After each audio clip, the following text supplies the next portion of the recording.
ao comentário do Evangelho. E esta noite,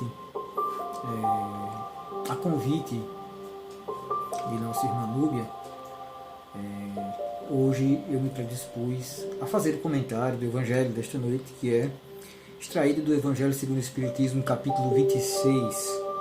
Dai gratuitamente o que recebeste gratuitamente. Itens 1 e 2. Dom de curar. Como foi lido há poucos instantes, podemos perceber a grandiosidade da tarefa que Jesus deixou há 2000 anos. Antes de começar a falar rapidamente sobre esses pontos específicos, convém rememorar um momento muito especial do apostolado de Jesus. Um ano após a sua crucificação, no ano 34,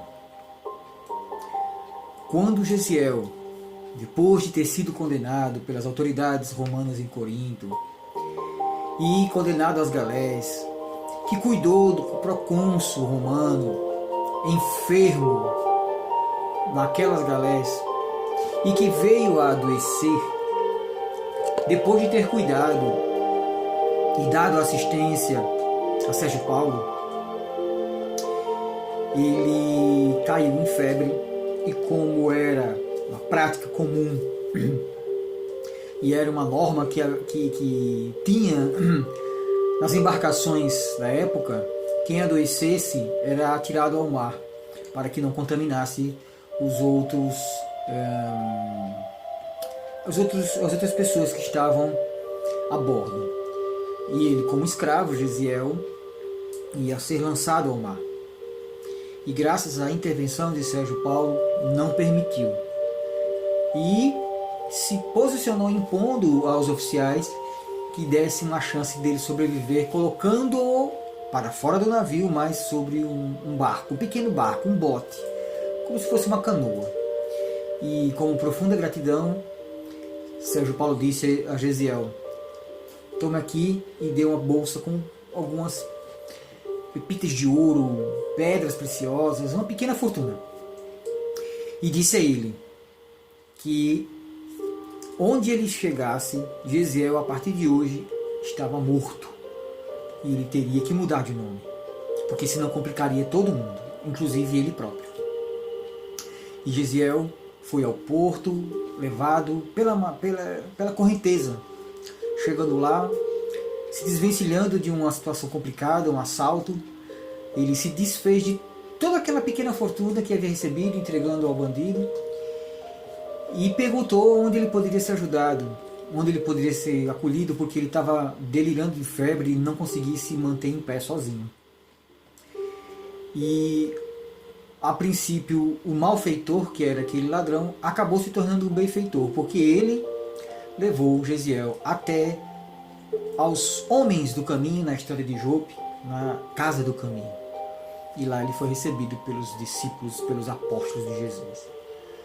Ao final de uma semana, vários dias, Pedro, que cuidou pessoalmente de Gesiel, havia percebido que ele não era uma pessoa comum, porque no meio dos seus delírios ele recitava trechos do Antigo Testamento, dos profetas, e especificamente de Isaías, que fazia muitas profecias para a vinda do futuro Messias. E Gesiel tinha fome, um desejo de conhecer o Messias. Quando ele se recuperou, Pedro foi conversar com ele, e ele contou toda a sua história, desde quando morava em Corinto, a condenação, as galés, até chegar lá. E a vontade que ele tinha de conhecer o Messias. Então, Pedro fala: meu irmão, então você não está sabendo? E Gesiel: não estou sabendo de quê? O Messias já veio. Ele ficou alegre. Ele já veio, me leve até ele. Eu preciso conhecê-lo. E Pedro, demonstrando Apesar, ele fala, infelizmente, faz 1 ano que ele foi assassinado. Faz 1 ano que ele foi crucificado. E Gesiel ali ficou atônito. Nossa, mas ele esteve aqui, o Messias veio e eu não conheci. E aí começa a jornada curta de Estevão, o apóstolo. Pedro batiza Gesiel com o nome de Estevão. E nas atividades dos homens do caminho, que eram, como eram chamados, os apóstolos de Jesus, os discípulos, porque cristão só veio a ser através de Lucas, muitos anos depois, eles eram chamados homens do caminho. E Gesiel começou a se engajar.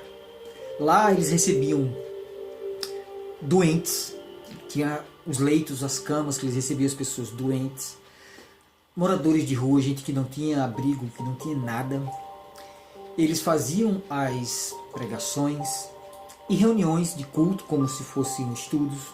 Eles faziam as curas físicas, mediúnicas, instantâneas. Alguns dos discípulos, não eram todos. Eles faziam também a cura dos endemoniados, que era desobsessão. Eles iam pedir esmola para a sociedade de Jerusalém e cercanias, porque era através desses recursos doados pela boa vontade das pessoas que moravam lá e recém-convertidos ao cristianismo, é que eles mantinham os desvalidos acolhidos na casa do caminho. Da mesma forma que faziam várias atividades. Eles não cobravam nada, porque haviam recebido tudo isso de graça, do divino doador, pessoalmente, o aprendizado, as vivências, o exemplo e o ensinamento. E Gesiel, agora Estevão, começou a pregar. Ele já trazia uma base, ele era um espírito já de certa elevação, considerável espiritualmente, e inspirado mediunicamente, as suas palestras, as suas pregações, chega a deixar Pedro estupefato. Pela desenvoltura, pela profundidade, pelo amor, pelo carisma, como ele conseguia tocar o coração das pessoas, como ele era amoroso, como ele era profundo, como ele tocava a alma daquelas criaturas sedentas do pão da vida. E Pedro deixou as pregações ao encargo de Estevão, mas não ficou por aí. Estevão também trabalhava em todas as outras áreas, ele amava cuidar das pessoas, ele fazia assistência, e foi assim que ele também realizou curas instantâneas, como Paulo de Tarso depois, como Pedro, como João, como o próprio Cristo. Realizaram curas instantâneas. Isso era não só devido à mediunidade que ele tinha, como também à elevação moral dada à sua hierarquia espiritual. E Estevão trabalhou em todas as vertentes, até chegar ao momento máximo do seu testemunho, que foi o apedrejamento no Sinédrio, após uma belíssima defesa que ele fez. Mesmo assim, ele foi apedrejado, sendo considerado o primeiro mártir do cristianismo. Por que contei essa pequena história? Para que todos nós possamos perceber a grandiosidade da esfera de trabalho de um discípulo do Cristo. Não é só apenas em uma única vertente. Temos que estar prontos a servir onde, como e quando formos chamados, da melhor forma que pudermos. Às vezes o chamado é dentro de casa, às vezes o chamado é na rua de uma forma que você não imagina, mas é ali que você tem que dar uma palavra de orientação, uma palavra de consolo, um posicionamento dentro da justiça e da ética. É no dia a dia, a todo instante, você é chamado a dar o seu testemunho e a servir.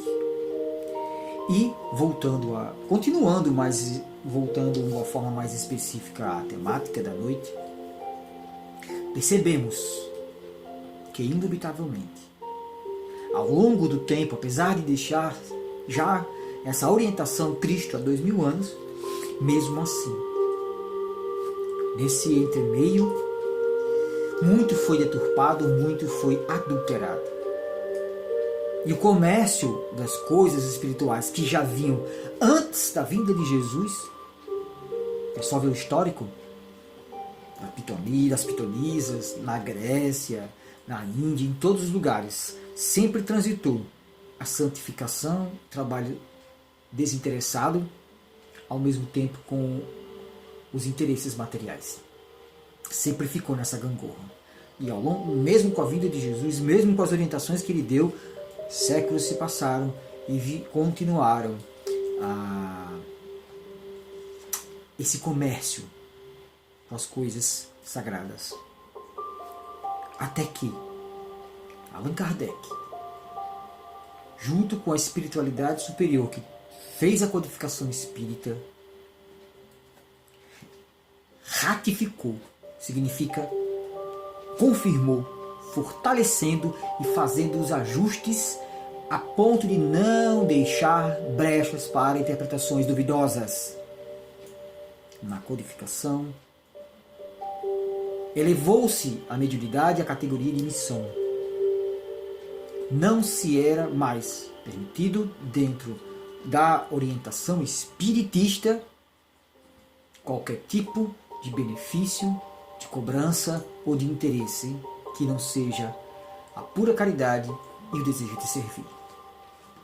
E é por isso que temos vários relatos do século retrasado, de 1800, depois de Kardec, final do século XVIII, todo o século, ou melhor, do século XIX, perdão, 1800, final do século XIX, todo o século XX e até hoje, no século XXI.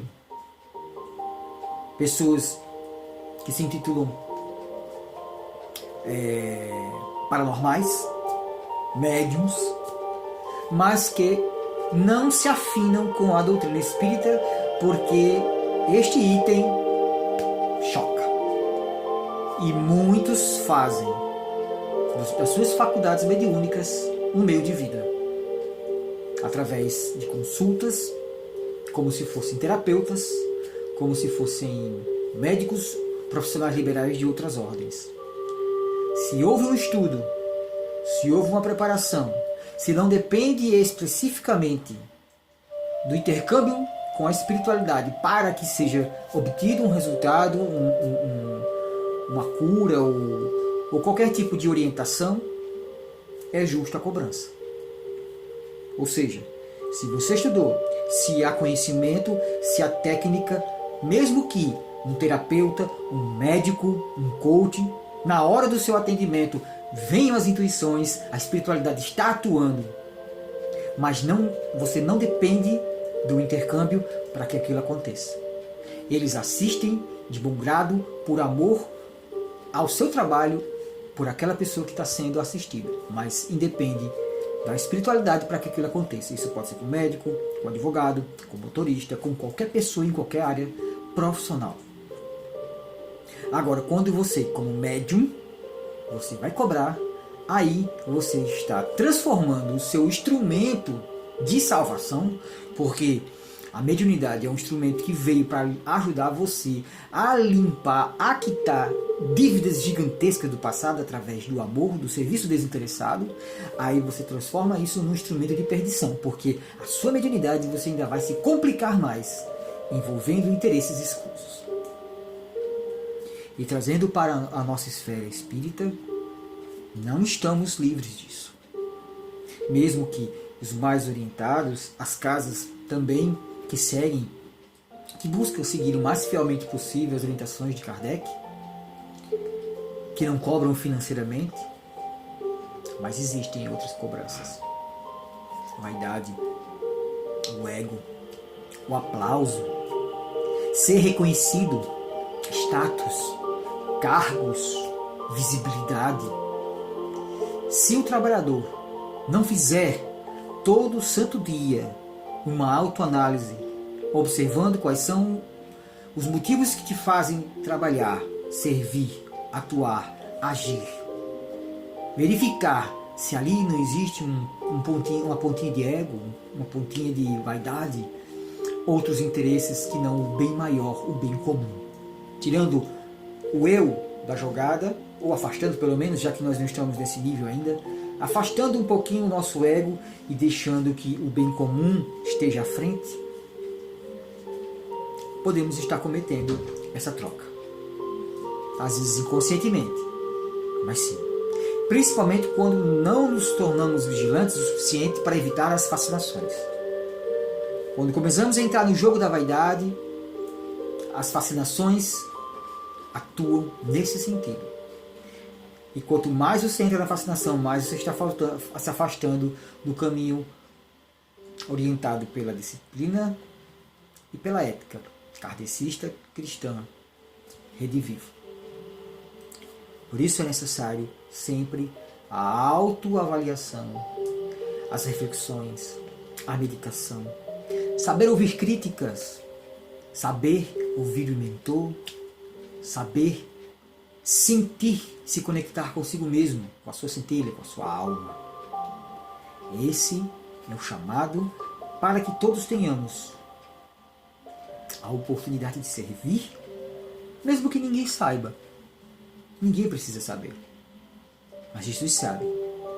Quem são aqueles que os espíritos amigos podem contar na hora da tarefa? Eles sabem quando precisa de uma orientação, dar uma orientação a alguém, quando precisa socorrer alguém, quando precisa fazer uma ligação para alguém, quando precisa fazer uma visita a alguém, quando precisa fazer uma prece a alguém, ou quando você também precisa pedir ajuda. Os bons amigos espirituais sempre estão presentes. E quanto mais nos colocamos como palavras escritas no Livro dos Médiuns, quanto mais docilmente nos posicionamos a servir junto dos bons espíritos, mais agariamos os afetos espirituais. E esses amigos estão conosco. Vou contar um caso que aconteceu comigo para a gente encerrar. Eu não sou exemplo para ninguém. Eu sou apenas um batalhador. Alguém que, ao longo dos milênios, transitou nas estradas das vidas, entre altos e baixos, entre momentos gloriosos e outros vergonhosos, e que ao longo desse tempo criei amizades e inimizades. E nessa encarnação, a mediunidade para mim é um dos meus maiores tesouros. E dedicar a minha insignificante participação nesta casa, para mim também tem um valor indescritível. E já faz mais ou menos uns 2 meses, no período que a gente estava finalizando as tarefas antes de ser decretado o isolamento e o fechamento das casas. Foi uma das últimas reuniões mediúnicas que fizemos no cemitério. Nesse período eu estava fazendo umas atividades que eu precisava me recolher para poder estudar e trabalhar algumas atividades do meu campo profissional. Então, como alguns horários durante o dia o cemitério ficava desocupado, eu ia até lá e ficava na sala estudando, fazendo algumas atividades. E numa segunda-feira especificamente eu passei o dia inteiro lá. Quando foi na terça-feira, foi a última terça-feira de trabalho presencial que fizemos. Foi uma terça-feira especial. Gerson lembra também que foi um dia que, tanto na turma dele quanto na que eu fiquei naquele dia, assumindo a turma de Cláudio Henrique, foi um momento em que conseguimos todas as equipes, resgatar irmãos líderes de falanges das sombras. Foi um trabalho muito intenso. E um irmão especificamente chegou e disse: você passou o dia inteiro ontem aqui, eu estava ali fora estava ali, à espreita, ele esperando. Quando você vinha entrando, eu ia lhe pegar. E você ia sentir o que eu sinto. Você ia ver. Mas na hora que eu fui lhe pegar, você foi cercado por um monte de espíritos dessa casa. Eles fizeram um escudo ao teu redor. E não me deixaram fazer nada com você. Logo em seguida, fizemos o diálogo e continuando as atividades.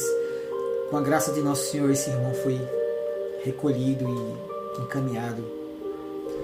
E meus olhos lacrimejaram naquele dia. Por eu sentir quanto, naquele momento, um ser tão insignificante feito eu, sou amado e protegido. Por um trabalho tão pequeno na casa. Mas eu fui protegido. E a gente nem sabe disso. Quantas vezes fomos protegidos, recebemos livramentos. Qualquer um de nós. E como a gente consegue a amizade desses amigos? Servindo desinteressadamente. Dê de graça. O que de graça recebestes? Porque aquilo que você faz em prol da causa, o pagamento será centuplicado. Essa é a promessa de Jesus. Que tenhamos uma noite tranquila, de muita paz. Que assim seja. Graças a Deus. Muito obrigado.